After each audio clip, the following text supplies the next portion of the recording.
Today we are doing my November reading wrap-up, and we got a couple of things going on. One is this is before work, but people have already started blowing me up, so I'm not gonna have as much time to film and edit this as I thought I would. So we're all gonna have to be okay with a little bit more of an informal video. That is my intent. Second, I have a book that it's rare, but I have a book that I would now put on my all-time least favorite books list. And I think to fully talk about it would involve spoilers.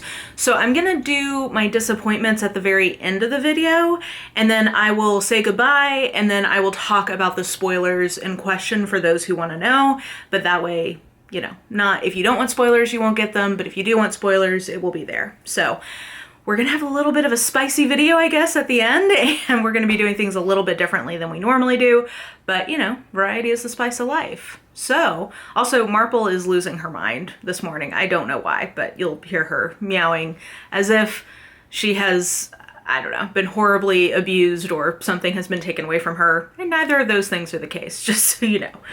But okay, first, before we do that, let's go into my challenges and stats, and then we'll do hits, surprises, disappointments today. Okay, so for November, I read 28 new books. I've got to say, I'm pretty proud because I also had some significant rereads in there. Oh my gosh, Marple! That included 21 books that I owned, 7 of which I did not. The average age of book was 8 years, and the average length of time that a book had been on my TBR was 8 months. I just realized I did not calculate my total pages and average pages, so here they are on the screen. I paid for 46.43% of the books that I read, and the average cost of those books were $6.54. Oh, I did want to call out that because it's been 2 months since I've read, no, that's not true. I guess I had 2 books that were from publishers this month. Okay, never mind. I was about to say, this is the first time I've not had any publishers, but that is not true now that I'm looking at it. I actually had a few publisher-sourced books.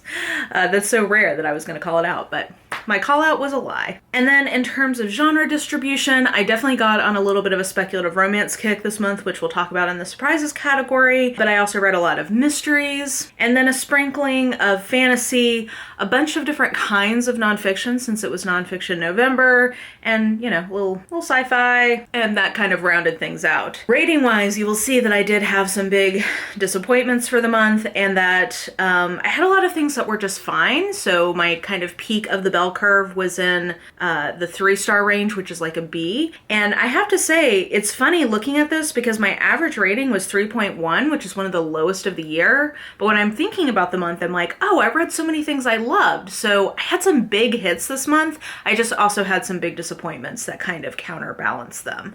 So we'll talk about all of that. Challenge-wise, let's see here. I DNF'd Desperation and Death, but it was mostly just because it was too intensive subject matter for me, but this is a part of my Reading Roberts ongoing project. I had a buddy read with Leanna for City of Dragons. I really enjoyed this, and I can't wait to read the finale in December. And then guys, we're only gonna have one trilogy left in Realm of the Elderlings. I will be done with Realm of the Elderlings by April of next year. Crazy. And then I did want to mention that I did Nonfiction November, and this year I decided to read some non-conventional or unusual nonfiction in terms of the format. So I read 6 of those, and 3 of them I'm going to talk about more in other categories. The ones that I'm not going to talk more about, you know, these 2 were fine, and then The Best We Could Do by T. Bowie was actually really, really good. So if you're looking for a graphic novel memoir, definitely recommend that. It was nice to get through some kind of less conventional nonfiction. So I guess with that in mind, maybe we'll go ahead and transition, I think, into my hits. Was that all the challenges I needed to talk about? Oh, I should mention that I did my reread of the Innkeeper Chronicles series, which has been so great. The podcast is already going up about that. We've done the first 2 books. The 3rd one will be, I guess when you're seeing this, it'll go up tomorrow. And I should mention that the biggest hit I had of the month is the book that's gonna go up tomorrow, which is One Fell Sweep. I gave it 5 stars originally. I gave it 5 stars on the reread. It's one of my all-time favorite books. It really held up. If you were looking for cozy sci-fi with a strong romantic element, Innkeeper Chronicles by Lona Andrews is a great place to go. Okay, so let's start start with my hits, and I'm very excited to report that I had some very big hits. First, I wanted to talk about the two biggest hits I had in nonfiction for Nonfiction November. So first, The ABCs of Socialism, which is by a bunch of different people. It is edited by, hold for name, I want to say Bakar, maybe? Bashkar Sunkara is the editor. And what I liked about this is that it's meant to be very approachable. That's the whole thing, and I think they did a very good job with the formatting of this to make it more engaging for some pretty, intense subject matter or like heavy theory. I think that they did a really good job of boiling this down to be very approachable. The format that they settled on was basically in the different kind of challenges to socialism, like common, let me read you a couple of examples. But at least capitalism is free and democratic, right? Don't the rich deserve to keep most of their money? Doesn't socialism always end up in a dictatorship? So it's essentially framing things in kind of common challenges. And what I liked is that I felt like most of the challenges were not straw men. Like they felt like good faith, hey, like here's the question about this and here's the real the best answer that we have. And I thought some of those answers were stronger than others, but overall this is very persuasive. And I tabbed the hell out of it because I am hopefully going to use this for a video that I've been working on for a long time, and who knows if I'll ever actually get to it. I feel like I've not been doing a good job of keeping up with all the ideas for sort of essay or commentary type videos, so I need to make some time next year to get back to that. But anyway, I really enjoyed this. So if you're looking for something that is truly very approachable on this subject, I think that this was a great little bookaroo. And then They Called Us Enemy by George Takei. So you probably know George from Twitter or you know him from Star Trek. And this is basically a graphic novel memoir of his family's time in the Japanese internment camps here in the US during World War II. And what I thought was really wonderful about this book is that it did a great job of balancing the personal story of George and his family. Like, I love his parents in this.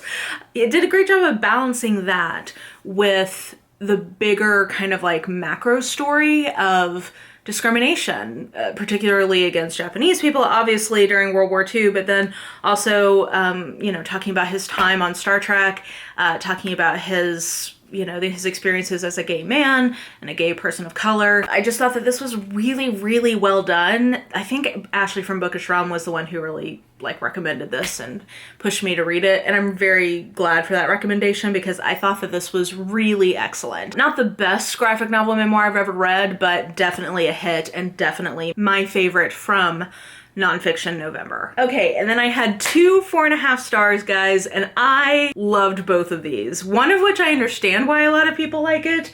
The other of which I'm like, are there other people as nerdy as me out there? Apparently so. So, oh goodness, I'm not sure which I would put over these, so we'll just go in a random order. Legends and Lattes, guys, is so good. And I wasn't surprised that I like this, which is why I didn't put it in surprises, but this is as good as everyone has said. It is so freaking cozy. It is so just lovely, and it's about community and found family and building a business and building a new life for yourself. So Viv is an orc who has been a kind of hired gun, though in this world I guess it would be a hired sword, and she is ready to leave that behind, and she goes on one last mission to get the specific object that she thinks she's gonna need for her new life, and she wants to set up a coffee shop.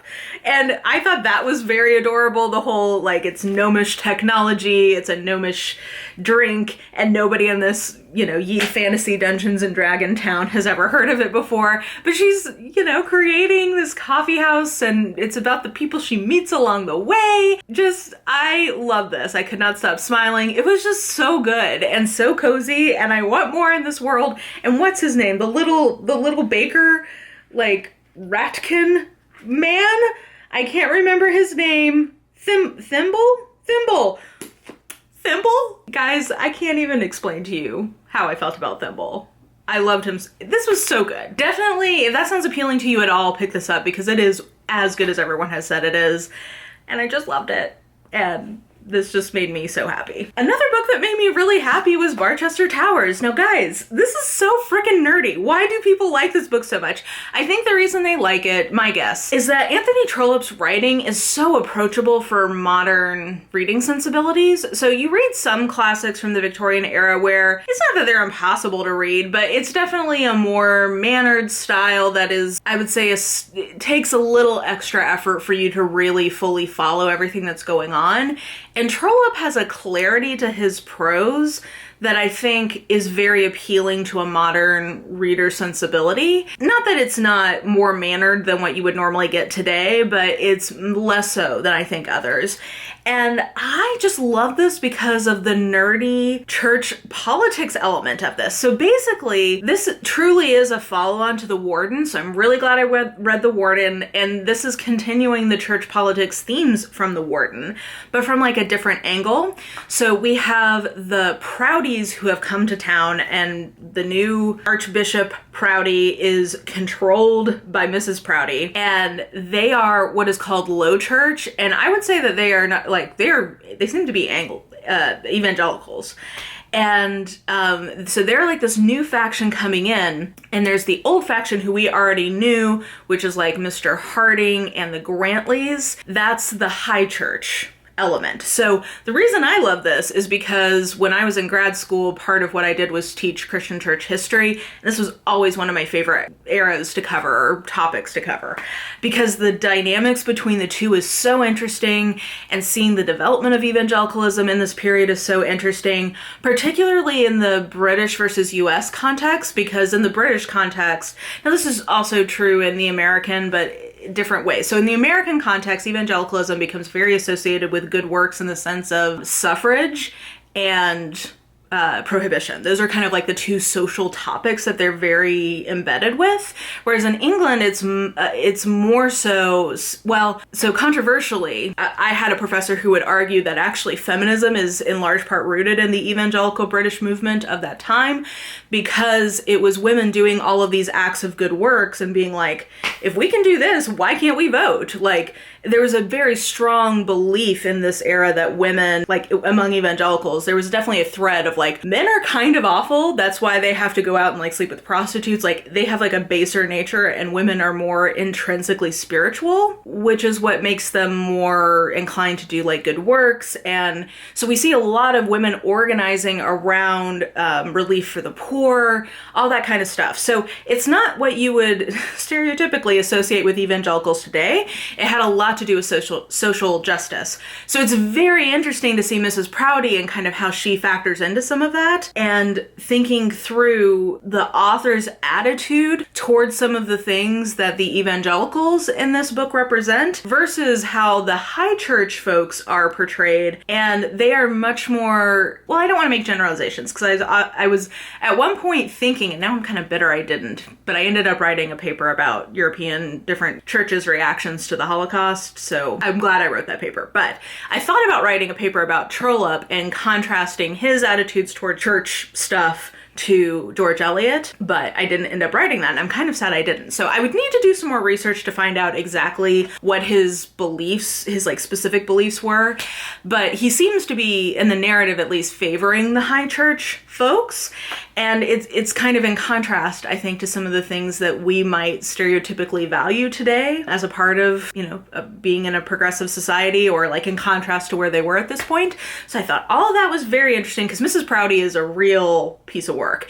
And Obadiah Slope is the smarmiest, grimiest, I just can't with him, but in the best way. He's like if Mr. Collins was self-awarely horrible. That is Obadiah Slope. And for some reason, the BBC cast hot young Alan Rickman as Obadiah Slope in their adaptation. What are they thinking? I don't know. Anyway, there's a love story element with Elizabeth Bold, and we're trying, like, there's just machinations, and there's a Italian, not quite a divorcee, but an Italian woman who is has been crippled through domestic violence, and her role in the story I think is super interesting.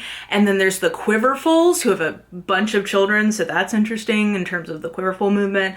Yeah, anyway, there's so much going on in this, and I really, really liked it, and I'm looking forward to continuing. I hope we keep getting more church politics. That's all I want from this, but I've heard several people mention that they think Dr. Thorne is even better than this, so we'll see. But I thought that this was absolutely wonderful, though I am very surprised other people like it. Okay, and then moving to surprises, let's start with the one I have in physical form, which was Seek You, A Journey Through American Loneliness by Kristen Radke. And I guess this surprised me because I was kind of expecting this to have more of like a thesis than it does about loneliness. And I was also expecting it to just like crap on technology as the reason why people are lonely. And it took a much more nuanced approach to that, which I appreciated. And it truly is a journey. Like, it's just exploring a lot of different kind of vignettes or potential hypotheses about loneliness and what the function of loneliness is, and I don't know, what makes you lonely. I just thought that this was very thought-provoking, if a little unfocused in my opinion, but I appreciated that this, you know, made me muse. And it wasn't quite what I thought it was going to be in terms of a book. The other surprise I wanted to mention is that I accidentally started reading this new speculative romance series that's going on, which is called The Monster Between the Sheets. And I just have to say that this is such campy fun. I've read, I think, 3 of them so far, and all of them have been the exact tone I want from a paranormal romance, which is off-the-wall paranormal stuff.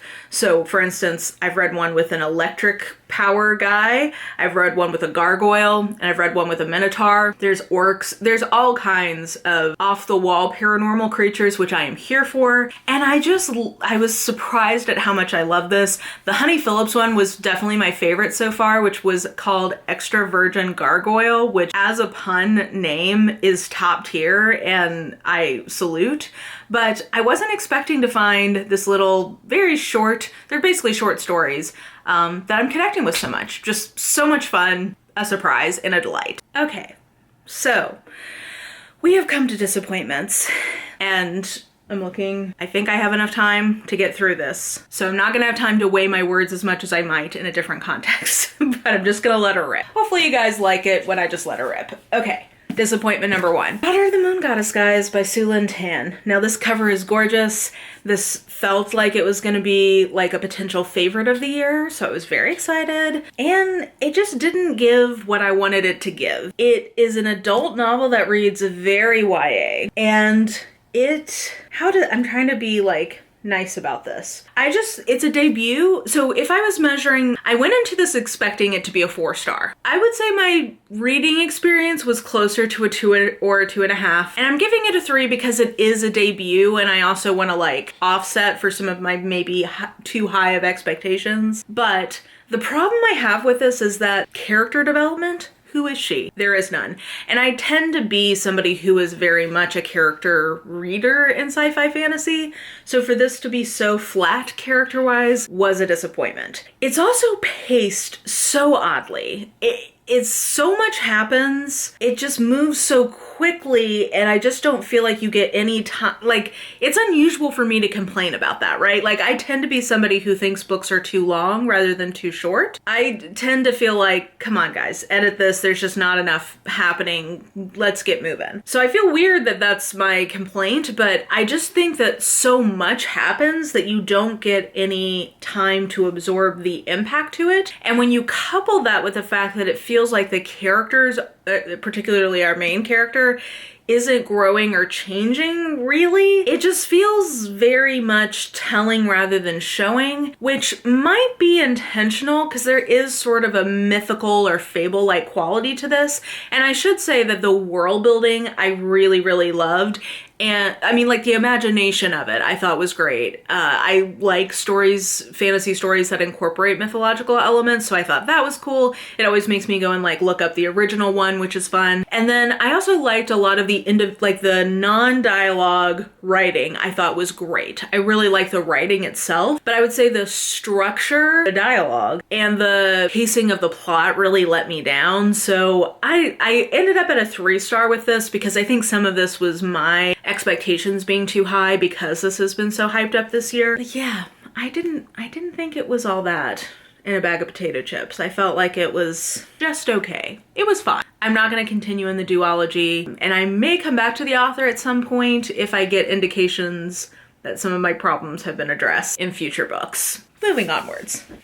Okay, so we come to the two very big disappointments, one of which I hated. And I have to be honest with you guys, I was surprised at the visceral nature of my reaction to my feelings about the end of Daisy Darker. So I'll save that for a second. Once I realized I read and hated this, I was like, well, we gotta find out if this is just a one-off or if it's this author that doesn't work for me. And so I DNF'd Rock, Paper, Scissors because it is the author. The writing, I can't with. It is meant to be lyrical or profound or something. I'm trying to find the moment where I was like, this is already going downhill. I read the first 50 stories. I read the first 50 pages of the story and was just not into it.